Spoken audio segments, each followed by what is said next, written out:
নমস্কার বন্ধুরা, তোমরা সকলেই জানো যে পোস্ট অফিস জিডিএস এর অনলাইন ফর্ম ফিল আপ চলছে এবং পোস্ট অফিস জিডিএস এ সিলেক্টেড হতে গেলে যে 80% অথবা 90% মার্কস পেতে হবে সেটা কিন্তু সম্পূর্ণ ভুল।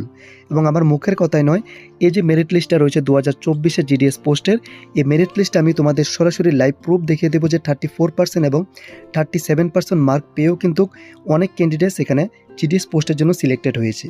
এই যে স্ক্রিনে তোমরা দেখতে পাচ্ছ এখানে 34 একজন ক্যান্ডিডেটসের যে মাধ্যমিকে মার্ক রয়েছে ওই কিন্তু এখানে ব্রাঞ্চ পোস্টমাস্টার পোস্টের জন্য সিলেক্টেড হয়েছে এসটি ক্যান্ডিডেটস।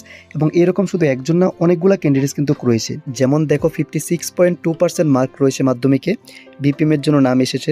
এরপর ইউআর ক্যান্ডিডেটসও কিন্তু এখানে 67%, 65% এবং 66% মার্কও কিন্তু মেরিট লিস্টে সিলেক্ট হয়েছে। এবং ধর্মনগর ডিভিশনে আমি একজন ক্যান্ডিডেটস তোমাদেরকে দেখাচ্ছি, ওর মাধ্যমিকে মার্ক রয়েছে 37.5%। এরপরও ওর ধর্মনগর ডিভিশন নর্থ ইস্টার্ন জোনে কিন্তু ব্রাঞ্চ পোস্টমাস্টার পোস্টের জন্য সিলেক্ট হয়েছে এসসি ক্যান্ডিডেটস। তো এরকম কিন্তু বন্ধুরা অনেকগুলো ক্যান্ডিডেটস রয়েছে যারা কম নাম্বার থাকা সত্ত্বেও কিন্তু ওরা জিডিএস পোস্টের জন্য সিলেক্টেড হয়েছে। তো মেন পয়েন্ট হলো বন্ধুরা, এখানে অ্যাপ্লাই করার সময় তোমাদের কিছু টিপস ফলো করতে হবে। অর্থাৎ কোন সার্কেলের আন্ডারে কোন ডিভিশনে অ্যাপ্লাই করলে তোমাদের কম নাম্বার থাকা সত্ত্বেও সিলেকশনটা হতে পারে। এছাড়া সবচেয়ে ইম্পর্টেন্ট পয়েন্টটা হলো এখানে পোস্ট প্রেফারেন্স। এখানে জিডিএস পোস্টে অ্যাপ্লাই করার সময় একটি অপশান আছে পোস্ট প্রেফারেন্স, এটাই কিন্তু তোমাদের সিলেকশনের 50% কাজটা করে দেয়। তো অ্যাপ্লাইটা যদি তোমরা কয়েকটি টিপস ফলো করে এবং কয়েকটি টেকনিক ইউজ করে করতে পারো তাহলে কিন্তু তোমার যে সিলেকশনটা রয়েছে সেটা কিন্তু 40%, 50%, 60% মার্ক থাকলেও কিন্তু হতে পারে। তো এখানে অ্যাপ্লাই করার যে লাস্ট ডেটটা রয়েছে সেটা কিন্তু মার্চের 3 তারিখ পর্যন্ত। অনেক ক্যান্ডিডেটসই কিন্তু আমাদের তরফ থেকে পোস্ট অফিসের পোস্টগুলিতে অ্যাপ্লাই করেছে। তোমরা যারা এখনো অ্যাপ্লাই করোনি, স্ক্রিনে হোয়াটসঅ্যাপ নাম্বার দেখতে পাচ্ছ, এই নাম্বারে আমাদেরকে মেসেজ করে তোমাদের ডকুমেন্টসগুলো এবং অ্যাপ্লিকেশন ফি আমাদেরকে পাঠিয়ে দিলে আমরা অ্যাপ্লাই করার সাথে সাথে তোমাদেরকে অ্যাকনোলেজমেন্ট রিসিপ্টটা পিডিএফে পাঠিয়ে দেবো। তো বন্ধুরা, আমি তোমাদের প্রেফারেন্সের কথাটা কেন বললাম দেখো, এটা স্ক্রিনে তোমরা দেখতে পাচ্ছ circle wise total vacancy details. Total vacancy রয়েছে এখানে 21,413টি এবং এই ভ্যাকেন্সিটি কিন্তু প্রত্যেকটি সার্কেল ওয়াইজ আলাদা আলাদাভাবে ভাগ করা রয়েছে। এখন কোন সার্কেলে তুমি অ্যাপ্লাই করবে সেটা কিন্তু ডিপেন্ড করবে ল্যাঙ্গুয়েজের উপর। যেমন স্পেশালি ত্রিপুরা থেকে যদি তোমাদের কথা আমি বলি, তোমাদের ম্যাক্সিমামের কিন্তু সাবজেক্টই থাকবে বেঙ্গলি ফার্স্ট ল্যাঙ্গুয়েজ এবং সেকেন্ড ল্যাঙ্গুয়েজ থাকে ইংলিশ। এবং যারা সিবিএসসি থেকে এক্সাম তো তাদের কিন্তু ফার্স্ট ল্যাঙ্গুয়েজ এখানে ইংলিশ থাকে। তো ইংলিশ এবং বেঙ্গলির উপর কিন্তু বেস্ট করে তোমাদের সার্কেলে অ্যাপ্লাই করতে হবে। এবং বেঙ্গলি ইংলিশের উপর কিন্তু এখানে অনেকগুলো সার্কেল রয়েছে, যেমন আসাম, তারপর নর্থ ইস্টার্ন জোন, এছাড়া রয়েছে ওয়েস্ট বেঙ্গল। কোন সার্কেলে ভ্যাকেন্সি সংখ্যা বেশি রয়েছে ওই সার্কেলে কিন্তু তোমাদের অ্যাপ্লাই করতে হবে। এরপর আসবে ডিভিশন। যেমন তোমরা যদি এখানে নর্থ ইস্ট সার্কেলে অ্যাপ্লাই করো, নর্থ ইস্ট সার্কেলে কিন্তু অনেকগুলো ডিভিশন রয়েছে, টোটাল এখানে 7টি ডিভিশন রয়েছে।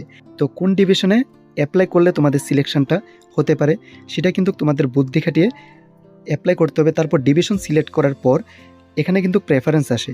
তো প্রেফারেন্সটা আমি তোমাদের এখন দেখিয়ে দিচ্ছি। তো আমি এখন ইন্ডিয়ান পোস্ট জিডিএসের অফিসিয়াল ওয়েবসাইটে গিয়ে নর্থ ইস্টার্ন সার্কেলটা সিলেক্ট করেছি এবং নর্থ ইস্টার্ন সার্কেলের আন্ডারে টোটাল 7টি ডিভিশন রয়েছে: আগরতলা, ধর্মনগর, মেঘালয়, নাগাল্যান্ড, অরুণাচল প্রদেশ, মণিপুর এবং মিজোরাম। তো এখানে আমি আগরতলা ডিভিশনটা সিলেক্ট করে ভিউ পোস্টে ক্লিক করছি।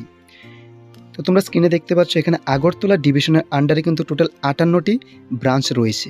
তো 58টি ব্রাঞ্চ থেকে কিন্তু তোমাদের এখানে প্রেফারেন্সটা সিলেক্ট করতে হবে। ওই প্রেফারেন্স সিলেকশনের ক্ষেত্রে কিন্তু তোমাদের টিপস ফলো করে কিছু টেকনিক ইউজ করে কিন্তু তোমাদের প্রেফারেন্সগুলি সিলেক্ট করতে হবে।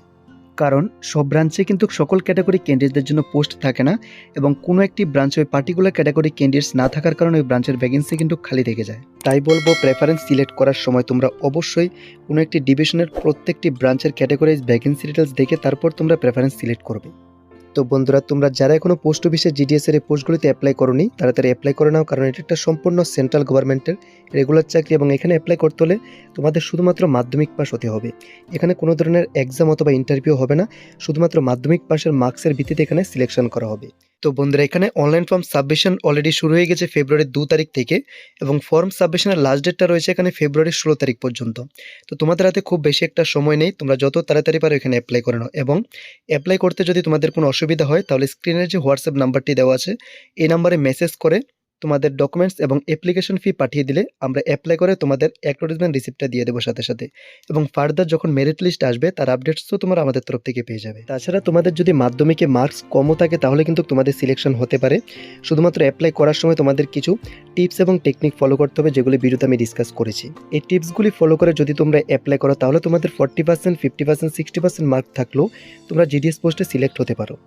এবং আরেকটি কথা, ভিডিও শেষে যারা এখনও আমাদের চ্যানেলটিকে সাবস্ক্রাইব করোনি, তোমাদের সুবিধার্থে রেগুলার ত্রিপুরার সমস্ত গভর্নমেন্ট এবং প্রাইভেট জবস আপডেটস পাওয়ার জন্য আমাদের চ্যানেলটিকে সাবস্ক্রাইব করে রাখো। তাহলে যে কোনো চাকরির নোটিফিকেশন আপলোড করার সাথে সাথে আপডেটস তোমাদের কাছে পৌঁছে যাবে। এবং যদি আজকের এই ভিডিওটি ভালো লেগে থাকে, কোনো হেল্পফুল ভিডিও হয়, তাহলে অবশ্যই একটি লাইক দিয়ে যাবে। ধন্যবাদ।